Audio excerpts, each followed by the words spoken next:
Welcome. I hope that you have your coffee, tea, or hot cocoa ready for the Book of Ruth. Now it came to pass in the days when the judges ruled that there was a famine in the land, and a certain man of Bethlehem, Judah, went to dwell in the country of Moab, he and his wife and his 2 sons. The name of the man was Elimelech. The name of his wife was Naomi, and the names of his 2 sons were Mahlon and Chilion, Ephrathites of Bethlehem, Judah.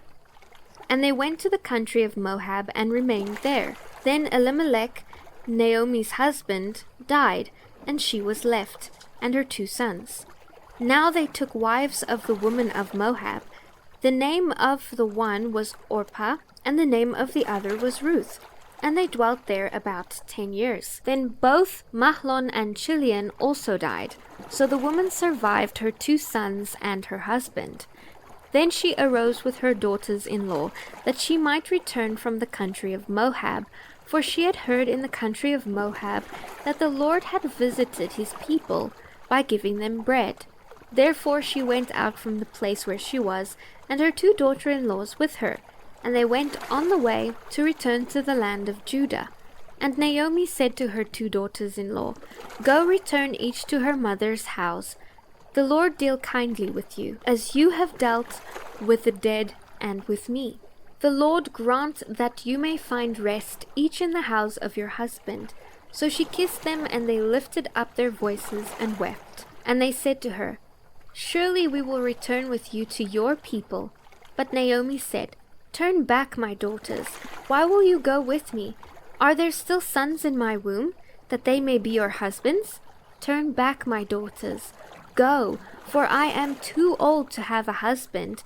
If I should say I have hope, if I should have a husband tonight, and should also bear sons, would you wait for them till they were grown? Would you restrain yourselves from having husbands?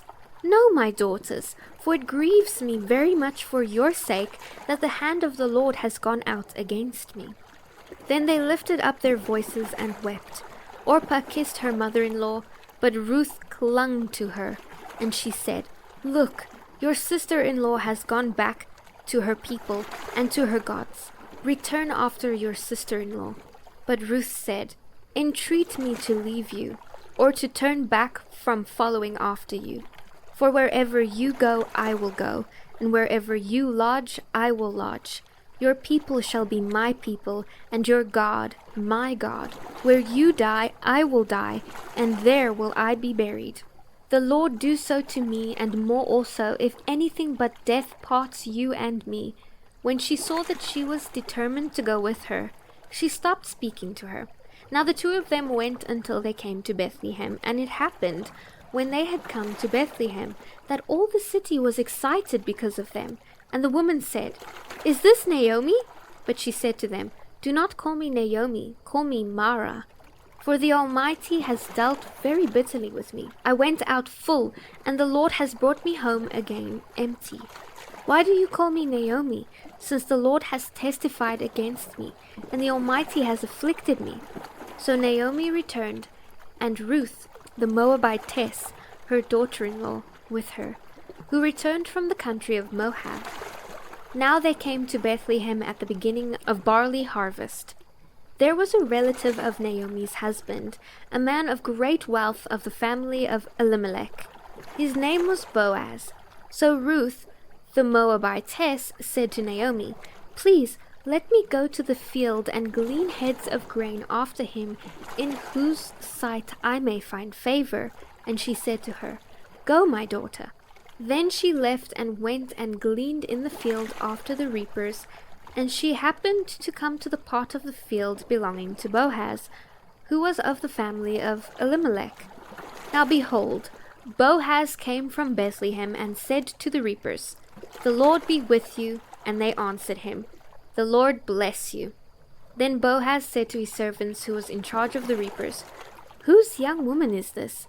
So the servant was in charge of the reapers answered and said, It is the young Moabite woman who came back with Naomi from the country of Moab.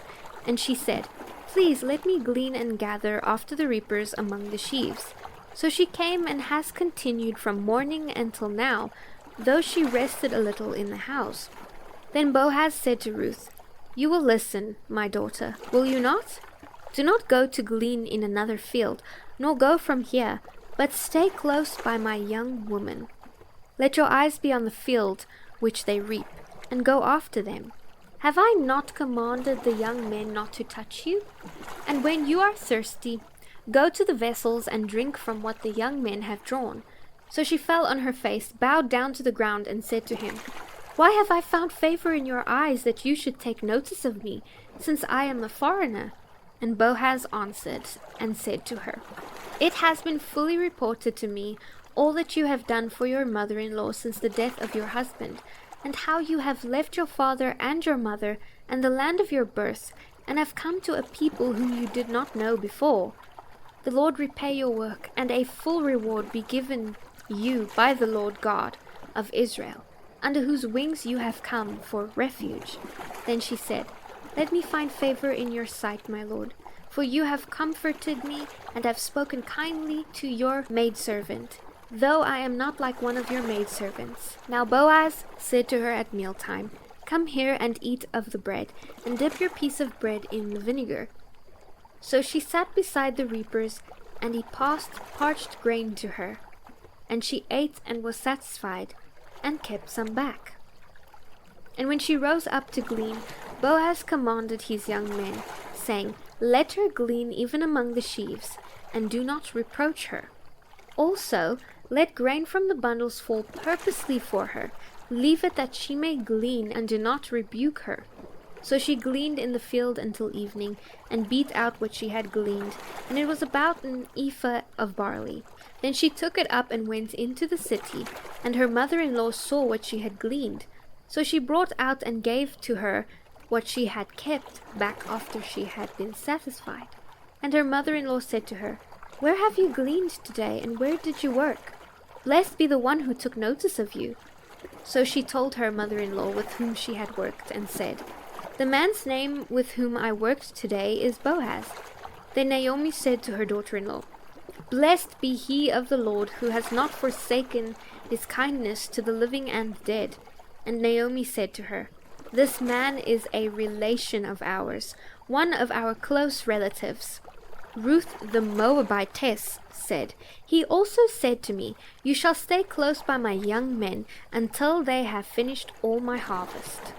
And Naomi said to Ruth her daughter-in-law, "It is good, my daughter, that you go out with his young woman, and that people do not meet you in any other field." So she stayed close by the young woman of Boaz to glean until the end of barley harvest and wheat harvest, and she dwelt with her mother-in-law. Then Naomi her mother-in-law said to her, "My daughter, shall I not seek security for you, that it may be well with you? Now Boaz, whose young woman you were with, is he not our relative? In fact, he is winnowing barley tonight at the threshing floor. Therefore wash yourself and anoint yourself, put on your best garment and go down to the threshing floor, but do not make yourself known to the man until he has finished eating and drinking. Then it shall be, when he lies down, that you shall notice the place where he lies, and you shall go in, uncover his feet, and lie down, and he will tell you what you should do." And she said to her, "All that you say to me, I will do." So she went down to the threshing floor and did according to all that her mother-in-law instructed her. And after Boaz had eaten and drunk, and his heart was cheerful, he went to lie down at the end of the heap of grain, and she came softly, uncovered his feet, and lay down. Now it happened at midnight that the man was startled and turned himself, and there a woman was laying at his feet. And he said, "Who are you?" So she answered, "I am Ruth, your maidservant. Take your maidservant under your wing, for you are a close relative." Then he said, "Blessed are you of the Lord, my daughter, for you have shown more kindness at the end than at the beginning, in that you did not go after young men, whether poor or rich. And now, my daughter, do not fear. I will do for you all that you request, for all the people of my town know that you are a virtuous woman." Now it is true that I am a close relative. However, there is a relative closer than I. Stay this night, and in the morning it shall be that if he will perform the duty of a close relative for you, good, let him do it. But if he does not want to perform the duty for you, then I will perform the duty for you, as the Lord lives. Lie down until morning." So she lay at his feet until morning, and she arose before one could recognize another. Then he said, "Do not let it be known that the woman came to the threshing floor." Also he said, "Bring the shawl that is on you and hold it." And when she held it, he measured 6 ephahs of barley and laid it on her. Then she went into the city. When she came to her mother-in-law, she said, "Is that you, my daughter?" Then she told her all that the man had done for her. And she said, "These 6 ephahs of barley he gave me, for he said, 'Do not go empty-handed to your mother-in-law.'" Then she said, "Sit still, my daughter, until you know how the matter will turn out. For the man will not rest until he has concluded the matter this day." Now Boaz went up to the gate and sat down there, and behold, the close relative of whom Boaz had spoken came by. So Boaz said, "Come aside, friend, sit down here." So he came aside and sat down, and he took 10 men of the elders of the city and said, "Sit down here." So they sat. Then he said to the close relative, "Naomi, who has come back from the country of Moab, sold the piece of land which belonged to our brother Elimelech. And I thought to inform you, saying, Buy it back in the presence of the inhabitants and the elders of my people. If you will redeem it, redeem it. But if you will not redeem it, then tell me, that I may know, for there is no one but you to redeem it, and I am next after you." And he said, "I will redeem it." Then Boaz said, "On the day you buy the field from the hand of Naomi, you must also buy it from Ruth the Moabitess, the wife of the dead, to perpetuate the name of the dead through his inheritance." And the close relative said, "I cannot redeem it for myself, lest I ruin my own inheritance. You redeem my right of redemption for yourself. I cannot redeem it." Now this was the custom in former times in Israel concerning redeeming and exchanging. To confirm anything, one man took off his sandal and gave it to another, and this was confirmation in Israel. Therefore the close relative said to Boaz, "Buy it for yourself." So he took off his sandal, and Boaz said to the elders and all the people, "You are witnesses this day that I have bought all that was Elimelech's, and all that was Chilion's and Mahlon's, from the hand of Naomi, moreover Ruth the Moabitess, the widow of Mahlon, I have acquired as my wife, to perpetuate the name of the dead through his inheritance, that the name of the dead may not be cut off from among his brethren, and from his position at the gate. You are witness this day." And all the people who were at the gate and the elders said, "We are witnesses. The Lord make the woman who is coming to your house like Rachel and Leah, the 2 who built the house of Israel, and may you prosper in Ephrathah and be famous in Bethlehem. May your house be like the house of Perez, whom Tamar bore to Judah, because of the offspring which the Lord will give you from this young woman." So Boaz took Ruth, and she became his wife. And when he went in to her, the Lord gave her conception, and she bore a son. Then the woman said to Naomi, "Blessed be the Lord who has not left you this day without a close relative, and may his name be famous in Israel. And may he be to you a restorer of life and a nourisher of your old age. For your daughter-in-law who loves you, who is better to you than 7 sons, has borne him." Then Naomi took the child and laid him on her bosom, and became a nurse to him.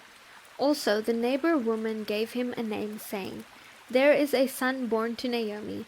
They called his name Obed. He is the father of Jesse, the father of David. Now this is the genealogy of Perez. Perez begot Hezron. Hezron begot Ram, and Ram begot Amminadab. Amminadab begot Nahshon, and Nahshon begot Salmon. Salmon begot Boaz, and Boaz begot Obed. Obed begot Jesse, and Jesse begot David.